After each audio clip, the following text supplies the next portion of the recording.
Every time I scroll through YouTube or Pinterest and see these picture-perfect desk setups with walnut accents, soft ambient lighting, and speakers that probably cost more than my entire rig, I can't help but wonder what is missing in mine. Is it the fancy lights, the ultra-wide monitor, or maybe that perfectly symmetrical cable management? But then, I realized those dream setups aren't built overnight. They're built bit by bit, one upgrade at a time. And while might not be featured on a desk setup subreddit just yet, it's functional, wallet-friendly. So, if you're like me, chasing that perfect blend of form and function, stick around because I'm about to take you on a tour of my small, simple, but super functional desk setup that just get the job done without breaking the bank. And make sure to leave a comment on your favorite part of your own setup. Let's start with the elephant in the room, the desk. Or should I say, a creative masterpiece. If you have seen my first video of this setup, you might be already know. This right here is an IKEA tabletop, not some fancy model, and to give it some personality, I wrapped up with a vinyl wrap, which I found in Amazon. It's not walnut, but hey, it looks clean in B-roll. It's supported by 2 white legs, it doesn't match by the way, and a drawer that I borrowed from my 7-year-old. Don't worry, I gave him some candy in return. Think it's a fair trade. So yeah. The desk is a DIY mashup, but it's mine and it works. And another DIY masterpiece is my desk shelf. It's an IKEA shelf with some Amazon legs. Height can be adjustable if you really need some space underneath. And I have attached a USB hub and a card reader. Any ideas? For the hands-on gear, I'm rocking a RK61, a 60% mechanical keyboard. It's compact, minimal, and sounds as satisfying as opening a fresh bag of chips or crisps. Great for editing, typing, and gaming. Plus, it doesn't hog the desk space. This is one of the most popular budget-friendly compact keyboards out there. It has customizable lighting modes with brightness and effect options. It's a solid choice for beginners or anyone who wants cheap, compact mechanical keyboard without sacrificing too much on the features. Now, here's the twist. Most of the time I game with my Xbox wireless controller. It's comfortable, responsive, and works perfectly for PC gaming. And for the mouse, the Razer Death Adder V2 Hyperspeed, a name that sounds like it belongs to a spaceship.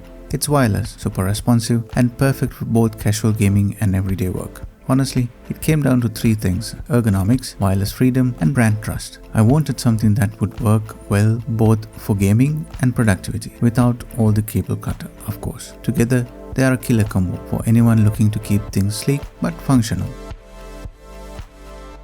I've got the LG UltraGear 32GB750B, a 32-inch 1440p beast with a fast refresh rate. Whether I'm on gaming, editing, or just pretending to be productive, this monitor makes everything look crispy and smooth.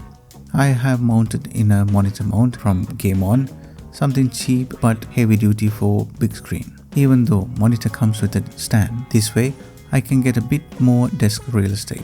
If your desk setup needs a better lighting without taking up any extra space, best budget-friendly option is Qantas Monitor Light Bar. It's designed to sit up on your monitor, no clamps, no screws, just a simple weighted hinge design. It features 3 color temperatures: warm, natural, and white, and adjustable brightness level. All controllable via touch included remote. Light bars give you very soft and diffuse glow on your desk.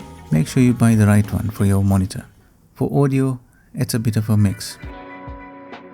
Most of the days, I'm using a pair of JBL headphones. While I cannot remember the model name, they work, they're comfy, and the sound is solid.